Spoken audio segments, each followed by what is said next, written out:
Greetings and salutations, viewers. Welcome to another episode of Game Break. I am Charles, coming to you today with another episode of World and Economica, Episode 2, Part 3. That's really going to get confusing after a while because we're on Episode 2 of a trilogy, but we do multiple parts, so semantics!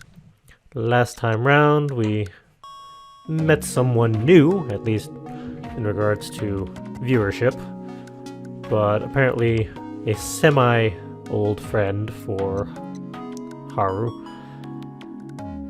So I'm not quite sure where things are going to go, considering we still have yet to find Hagana. She's MIA, but we seem to be making good friends with Chris, and we're still friends with the others, but who knows where things will go from here.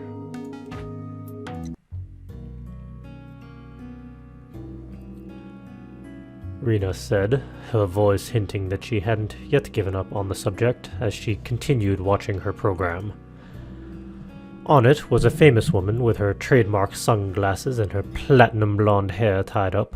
She held on to some type of documents as she blurted out something. A stock company information program. The stock company prospectus was very similar to a financial aid application. An incredibly popular analyst who was known as the guardian deity of the people's wallets was on the show. They were yammering on about stocks, making even people like Rena want to buy. Not at all. I'm terrible at it. Really? I think you'd be great, actually. How about some more coffee? Would you like some? Ah, please! Yay, coffee! I do not have coffee, I just have tea. Rena probably thought I was trying to change the subject. But I was properly answering her for once. I wasn't good at the stock exchange. I really wasn't good at it. Only 3 applications remained that had any probability of actual people trying to help other troubled people. Rena phoned the 3 and all of them answered. But from those 3 documents, I took 2 and hurled them into the garbage bin. The flabbergasted face she made was a little funny, but she was soon glaring at me. "Explain the reason for that," she said like I was some sort of villain. The responses during the call were slow, weren't they? Call? Am I wrong? It seemed that they were lagging a bit. That's true, but so what? They might have a bad connection. There's lots of problems with that sort of thing on the lunar surface, aren't there? Static and delay are different. The call recipient is probably on Terra. Huh? No matter how much technology advances, it can't surpass the speed of light. I'm certain that the delay I heard just from your side of the conversation was because the call was being forwarded to Terra. Probably from some rocky Eastern European country or lesser-known southern island. Anyway, their police can't go after them, and it's probably in a place where it wouldn't make sense to send our police. Plus, there was a third party at that residence who has no idea what was going on. There were never-ending hacks of the specialized relay lines by merchants and importers who frequently needed to get into contact with Terra. Most of the perpetrators were immigrants trying to make phone calls to Terra. It was hard to track down the hacks as there were few victims from this. There are even specialized brokers who sold phone services that could forward to Terra. I knew this because there was a case study on it in the legal studies department. It was a question of whether this would count as wiretapping, illegal use of electricity, tampering with relay equipment, altering of digital data, or violation of communication laws. I couldn't tell which of these were applicable. Rena was spacing out, so I shrugged my shoulders. But this one didn't have any of that. Yeah, that's right. That's right. This one is probably good. Rena looked at the remaining document. Seems they were providing temporary lodging and support for migrant workers in the city slums, which was perfectly acceptable. Looking at a map, the addresses and buildings match, and there was no information on them being connected with any unscrupulous groups or associations. An employee answered the call quickly and responded promptly. Normally, that would be an A-OK. Rena was also looking at me, wondering if there was a reason to doubt it. But something about it stunk. No need to rush, is there? Rena stopped speaking when I said that.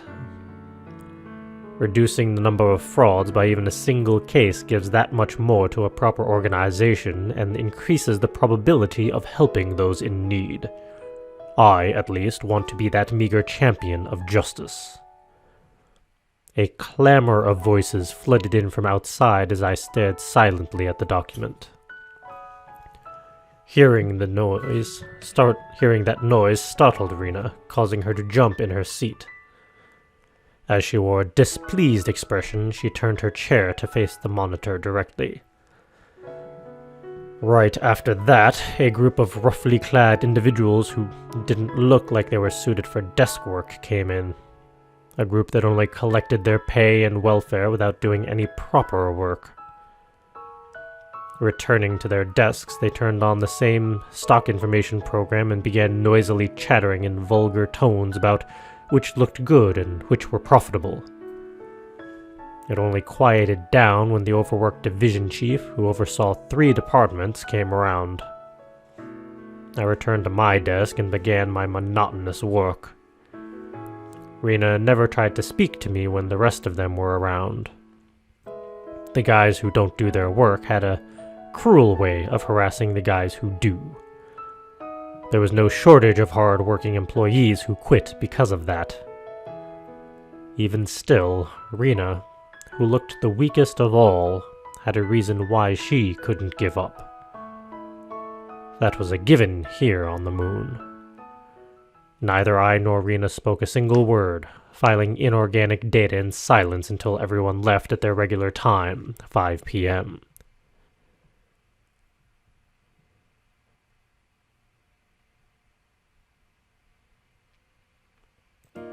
The skies were an enraged red after we returned our card keys to the doorman. We were the last to leave the building. The agency had an office located on the outskirts in the cheaper commercial area of the outer 4th district. There were rows of half-baked stores put together by the earnings of the laborers around this area. They weren't that expensive, but weren't cheap enough to be sold easily. If you go north about 2 blocks, you'll end up in a higher class district. It seemed that Rena was there from time to time. I often wondered how she'd be able to go there on a meager government office job. When last I asked, she was red in the face as she mumbled something about making some money in stocks. I didn't press the point any further. In the furious red twilight, as the workers were being let out for the day, there was a distinct warmth in the air that beat out the falling temperatures of the evening. There were probably a lot of people who preferred this deeper red to that of the early morning. Are you really going to look? If you have any prior arrangements, then I won't mind going alone. You're quite mean-spirited, Haru. You're not wrong. Rena adjusted her dark brown bag hanging off her shoulder as she said that. I'll go because there was actually one left over. Also, I really don't understand why it would be no good. I could understand why she was displeased. There were no problems in the paperwork, and the call was perfect as well. But this was probably no good. Well, we'll know after seeing it. That's true. Yeah.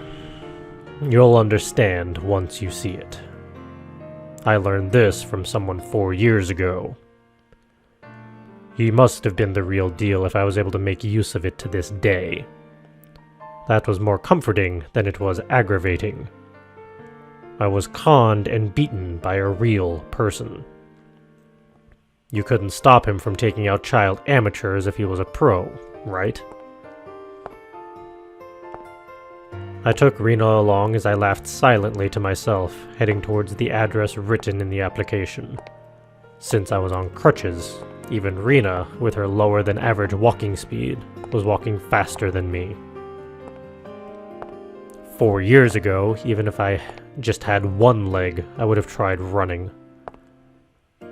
I would have been assaulted by the need to go faster, an impatience born of my desire to reach where no one else has gone. Now, even though I was behind Rena, who seemed like she could live by gnawing on the moss growing on a rock on the lunar surface, I wasn't even thinking about trying to pass her. That was fine. I'll do what I can. That was how I felt. Oh. My train of thought was broken by the sound of Rena's voice in front of me. Raising my head up, I saw a small crowd of people hustling and bustling in front of us.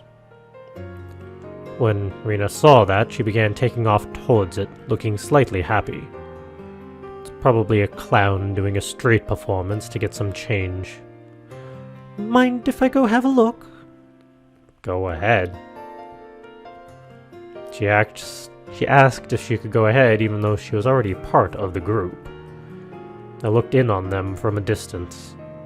It seemed that there was a violinist in the middle of the ring. After a short introduction, I began to hear the distinct sound of a string instrument. People were easily pulled in if they heard the sound of a high-class instrument in a place like this. Plus, he was also really good. The circle of people grew to become 2 rows deep, and then 3. By the time the performance was over, the crowd was enormous. Cheers and whistles rang out as quite a few people started scrounging around and taking out their wallets. Apparently, some of the performers were students who paid their tuition and living expenses by doing this on the side. And not just that. I've heard of immigrants playing songs from their hometown as a side job. Even if you didn't know the language, even if you didn't know the culture, just music by itself reached people. I thought that was pretty cool. I'd never heard of punks born on the lunar surface making money like that. Though I thought I'd be different, I ended up becoming just like one of those lunar punks. Oh dear. Is Haru a bit salty? Sorry for the wait, Rena said as she squeezed herself out of the crowd before another song began. She was holding onto her purse, so she probably gave them some change. That was quite a good performance. It must have either been a really good performance or that much of a struggle to get out of the crowd, because Rena's cheeks were unusually rosy. When she was inputting data for long periods of time, her blood circulation slowed, and her skin became the color of marble. Being in the same office, I was a little worried. Is that so? Yeah, they probably came from Terra and practiced a lot there. I don't think Rena meant that she held Terra in higher regard, but from time to time it shows in how she speaks. Living on the lunar surface couldn't even be called easy as a compliment, so she was probably just homesick.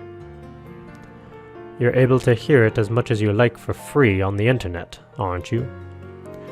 That's very true, but it just sounds better when it's in front of you. I don't mind paying a little bit for that. Fair enough. Is that how it is? That's how it is. I acknowledged her similar sentiments and then started walking.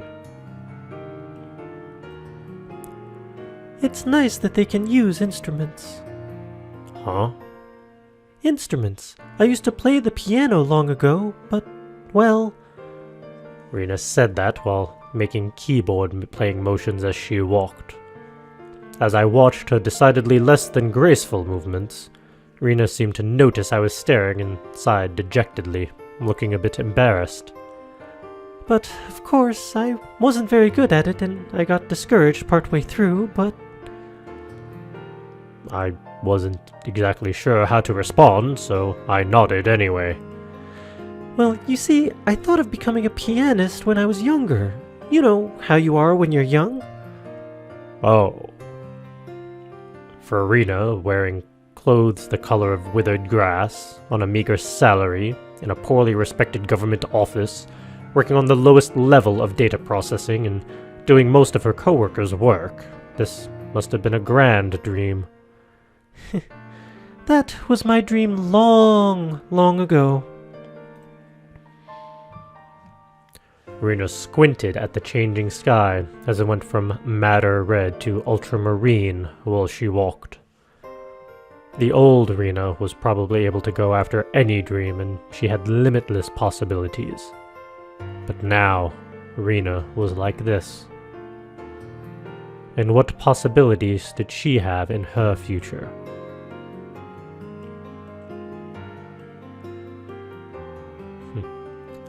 After I walked a few steps behind Rena, she stopped and came to my side. What's your dream, Haru? Because of how dull and innocent Rena was, I thought she'd ask me that eventually. The lunar surface was a place where people sought success as they desired. Those who had no dreams could only live here by serving those people who did. I answered as I hobbled along on my crutches. None. What? None. I don't have one. I didn't tell her that I had lost it. My dreams were shattered on that day 4 years ago, along with the display I shattered with my forehead before I fainted.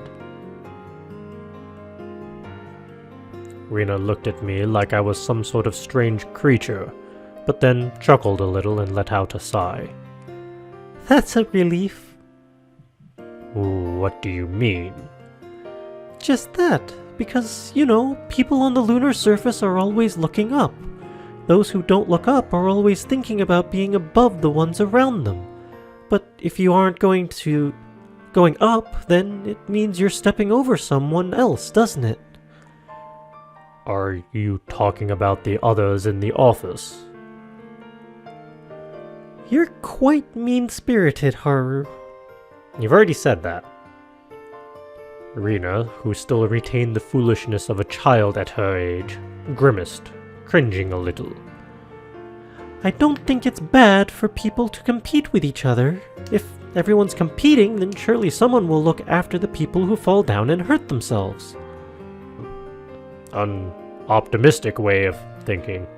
Somewhat naive. All of those countries down on Terra that focused on welfare had all, without exception, ruined their economy. Makes me laugh thinking it's an idealistic doctrine, though. Rena laughed without a care in the world, like it was a joke. It wasn't something you could laugh at, even if, unlike me, you could move your face. But I'm at least able to help out someone a little. Like being able to separate out the fraudulent applications. That's true. I said that tersely, then spoke again. Yeah, that's right. Of course, unless I have someone like you and your skills, I can't get much done. Seeing Rena cringe, I thought about pulling up the corner of my mouth, but stopped. Showing her a sneering smile wasn't what I wanted. I also think I've been able to help people out a bit. Oh, that was me. Is that strange? No, I'm quite happy knowing that there's someone who thinks that way. It may just be flattery from my boss and supervisor. I may not be the sharpest knife in the drawer, but I do somewhat have an eye for people. You're a bit scary, but you're a good person, Haru. If you think so. I remember overhearing that someone else was supposed to be supervising the working students, but it was pushed onto Rena. I felt like her personality would cause her grief.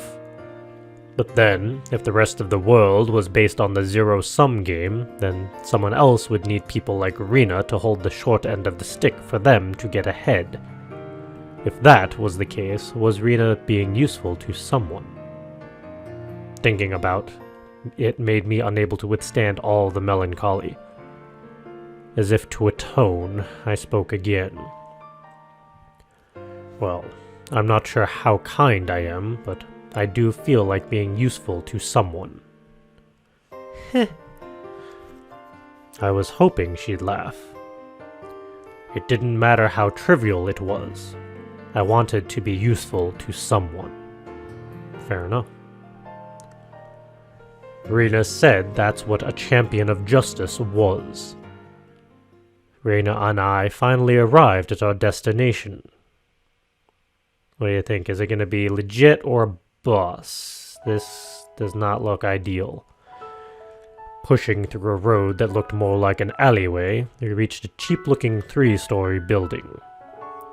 It looked like little more than a carved-out cube of the lunar surface, with windows and a door dug out. That's how little of a design there was. Similar buildings were lined up around it, and it reminded me of the old street where Ariza's church once was. Is this the right place?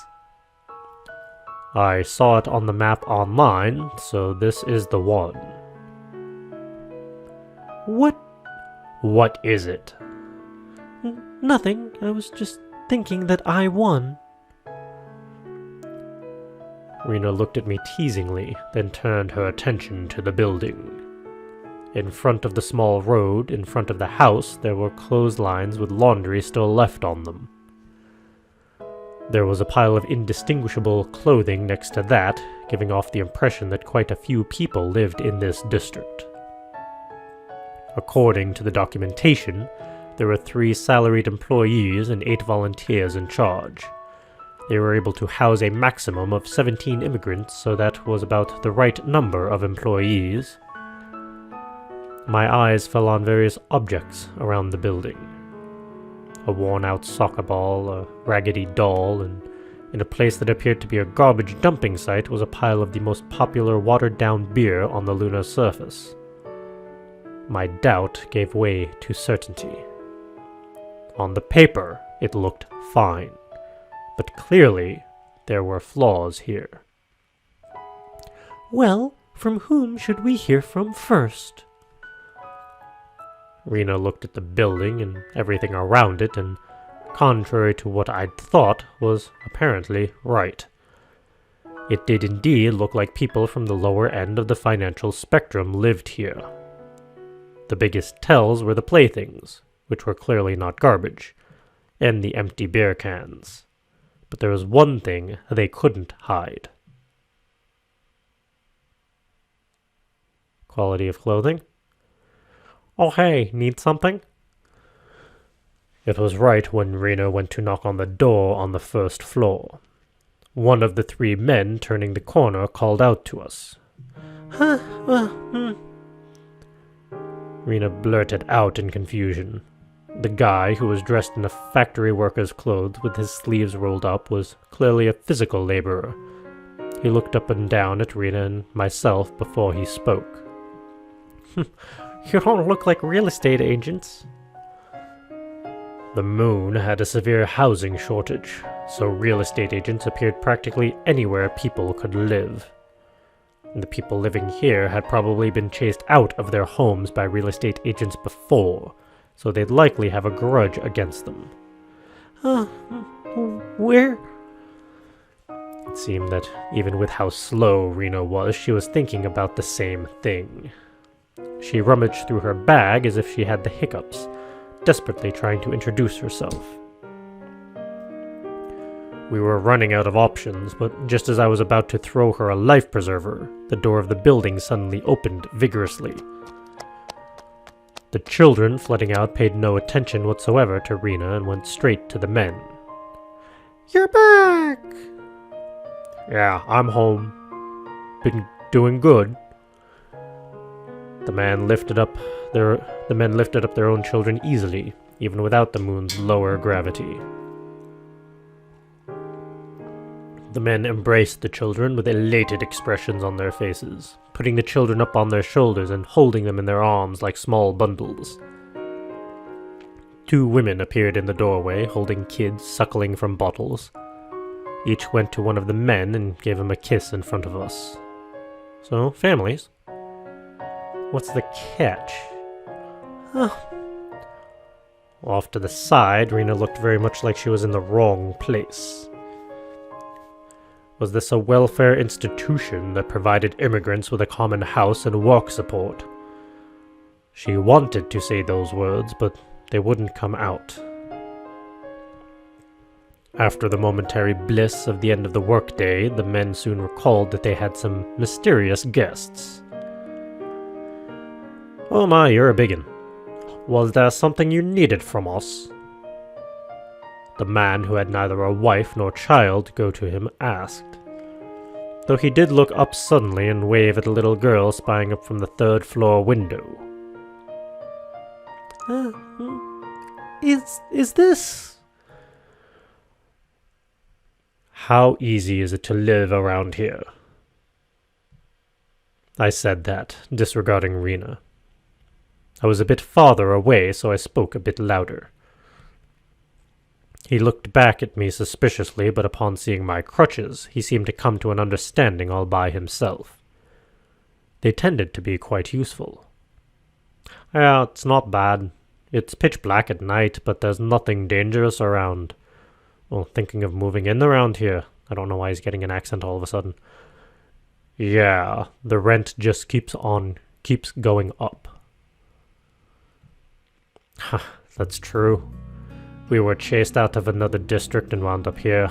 Just couldn't save up enough, but home is where you hang your hat, and that's especially true as long as you're not alone, right? The man looked at Rena and me, then gave an obvious wink. From his splendid mustache, large frame, and bluntness, I guessed he was an Italian immigrant, which makes that accent even more silly. Clearing my throat, I spoke up again. I can't really laugh at that after seeing everyone here. Above the sound of the man's laughter came a high-pitched child's voice screaming, "Dinner's ready!" Alright, well, that's about it. I can certainly recommend this area. My brother and a couple from Terra are renting this place, and it's 400 moles ahead, tops. Folks living in a nice downtown area wipe their asses with that type of money. Yeah, really. It's just that living expenses are all I can afford still. That powerless smile was probably the same as the obligatory smile he showed off at the work site to keep himself from being fired. If you feel like it, I can introduce you to the guy who runs this joint. We're all brothers in times of need. When the man said that to me, he gave Rena another obvious wink and went inside. When the door closed, the area was once again just a cold, black back alleyway. The lively, sweaty-smelling but cheerful laughs of unending happiness spilled out from the other side of the door. We're going to presumably meet this man next time round, because we're out of time for this episode. Something doesn't quite fit. If this is just families working together to find affordable living, that's one thing, but who's running this and why, and what's their cut? If Haru thinks something's fishy, then chances are something's fishy, because that's the way the plot would work out. Unless he's going to be proven wrong, simply so that Rena could be legitimized in his eyes as actually having competence. Either way, I'm intrigued as to where this is going to go, and just why he's working so hard to become a champion of justice after having failed miserably in the previous game. Maybe as some sort of act of redemption? Who knows? But we'll have to find out next time. Until then, as always, go be creative. Go enjoy other people's stories that they've created. Go create some stories of your own and share them with all of us so we can all have some fun. And I will see you all next week.